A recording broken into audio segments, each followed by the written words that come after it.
Naranasan ko na ang totoong hirap ng diabetes burnout at ngayon gusto kong maging tapat sa'yo. Ang blood sugar ko ay nakakainis na 270. At pagod na akong maging diabetic. Naisip kong mahalagang ibahagi ito dahil baka akala nyo laging perpekto ang blood sugar ko, pero hindi yon totoo. Tulad ng marami sa inyo, may mga araw din ako na pagod at parang nabibigatan sa pagbabantay ng kinakain ko, pagbibilang ng carbs at palagi ang pagsukat ng blood sugar ko. Mahirap talaga ang diabetes. Hayaan niyong ibahagi ko ang 6 na tips na tumutulong sa akin makontrol ang sarili at makabalik sa tamang landas, lalo na sa mga mabigat na araw tulad ngayon. Tulad ng dati, kumonsulta muna sa healthcare professional kung ang tips na ito ay akma para sa inyo. Ang unang tip ko sa pagharap sa diabetes burnout ay ipaalala sa sarili kung gaano ako kalakas. Ang mabuhay na may diabetes ay maaring maging nakakalungkot dahil palagi tayong nag-aalala kung masyadong mataas o mababa ang ating blood sugar at sa totoo lang, nadudulot ito ng anxiety sa atin. Minsan, parang niloloko ka ng diabetes. Parang kapag sobrang baba ng blood sugar mo at kailangan mo kumain ka agad kahit kakasipilyo mo lang. Halimbawa, kumain ka ng malaking plato ng pasta, tapos 1 oras ang lumipas bago mo naalala na hindi ka nag-insulin.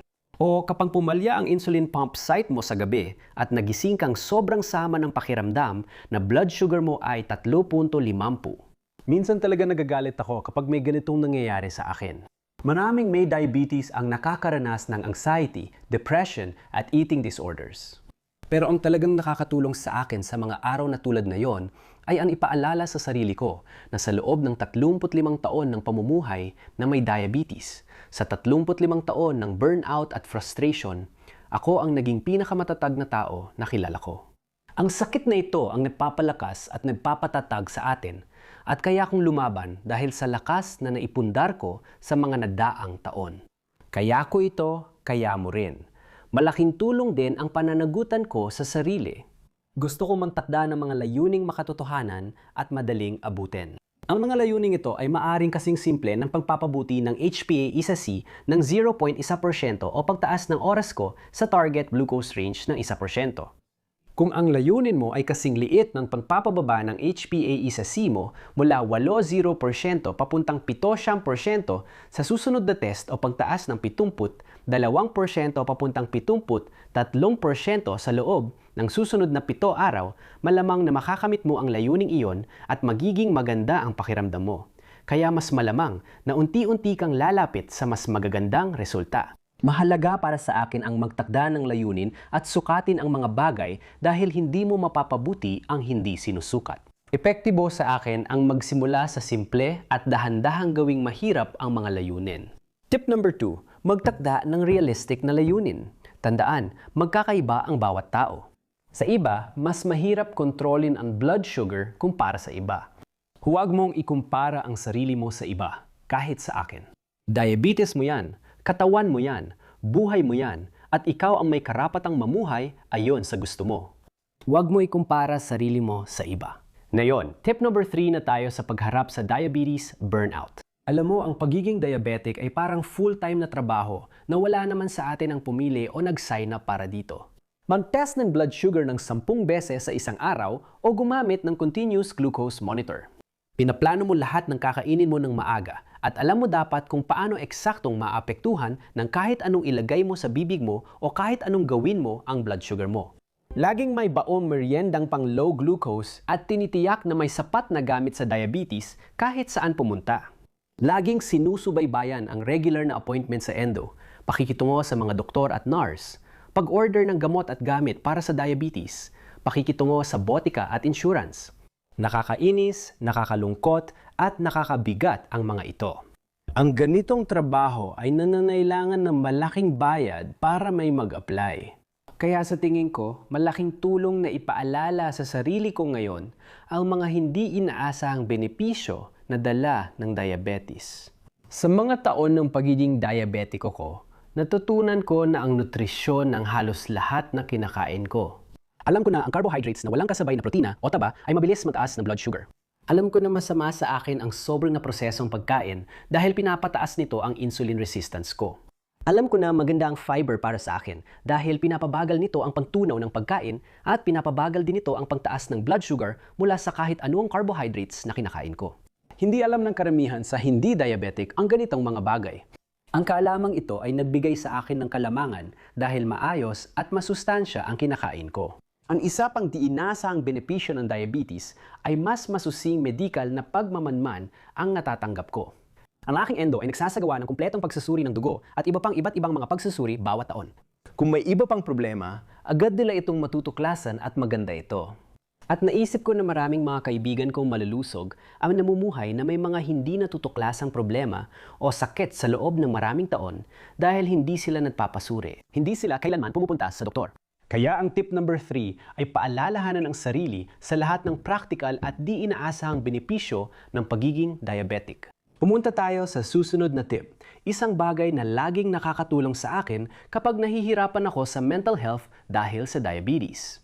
Alam mo, may daan-daang milyong tao na nabubuhay na may diabetes at bawat isa sa kanila ay minsan ding nahihirapan at nangangailangan ng tulong o payo.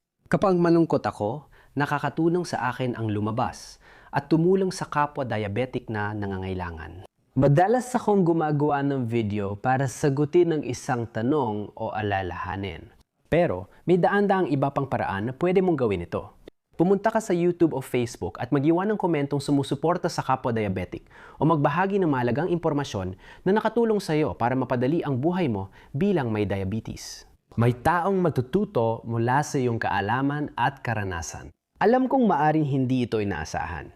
Pero ang pagtulong sa ibang may diabetes na maresolba ang kanilang problema ay napakasarap sa pakiramdam.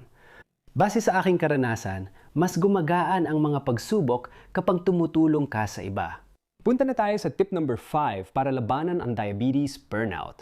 Siguro ito na ang pinaka-importanting tip dito. Aminin ko, may kailangan akong sabihin. May mga araw na parang nananalo ang diabetes at natatalo ako, kaya nakakainis at nakakabahala ito. Hindi ako mahusay magkontrol ng emosyon. Minsan nagiging masungit ako sa mga mahal ko na ayokong mangyari. Ito ang dahilan kaya kailangan kong magpatuloy at labanan ang diabetes. Hindi ko pwedeng hayaang matalo ako nito. Dahil alam ko na kapag kontrolado ko ang diabetes ko, kapag maayos ang blood sugar ko, gumaganda rin ang bawat aspeto ng buhay ko. Mas mahimbing ang tulog ko, mas energetic ako, mas produktibo sa trabaho, at mas nakakapag-focus sa mga mahalagang bagay sa akin. Siyempre, may mga araw na tulad ngayon na sawang-sawa na ako dito. Pero kapag hindi ako lumalaban at naiisip ko, bakit ako? Bakit hindi na lang iba? Mas madali para sa iba ang lahat. Doon ko naramdaman na parang ako'y kontrolado na ng diabetes. At sa totoo lang, naapektuhan talaga ako nito ng hindi maganda. Nagiging moody ako, madaling mainis, at nakakainis ako sa mga pinakamalapit sa akin. At ayoko ng ganun ako. Kaya kailangan kong patuloy na lumaban. Hindi ako pwedeng matalo. Kaya kailangan natin manalo. Kaya tip number 5, patuloy na lumaban. Alagaan mo ang sarili mo. Sulit yan. Isa pang tip na maibibigay ko sa kahit sinong nahihirapan dahil sa diabetes burnout ay ang pagiging bukas. Tungkol dito. Naiintindihan ko, mahirap talagang magbukas. Baka di mo halata, pero pribadong tao ako. Ayokong pag-usapan ang mga problema at issue ko sa iba. Noong teenager ako at nung nasa 20 anyos ako, itinago ko talaga ang diabetes ko.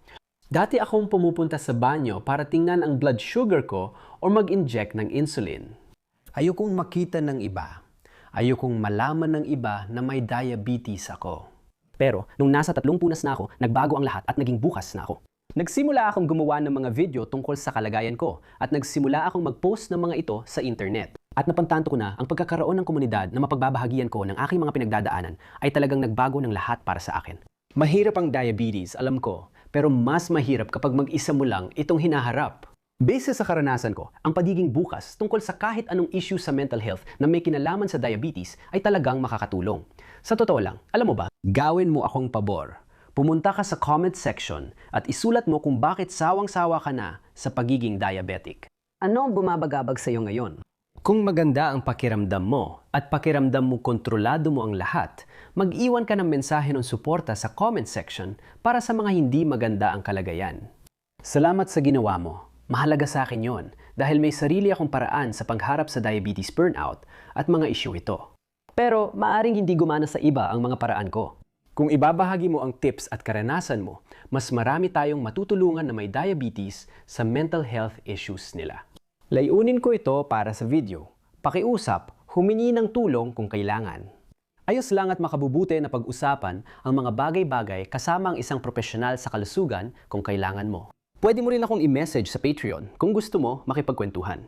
Mga kaibigan, saludo ako sa pag-check nyo ng blood sugar at pag-aalaga sa kalusugan. Kung napanood mo hanggang dito, may maliit akong bonus tip at ikukwento ko lahat tungkol dito sa video. Kaya i-click mo na at panurin mo ito sunod. Makikita tayo doon. Paalam! Patuloy lang sa paglaban.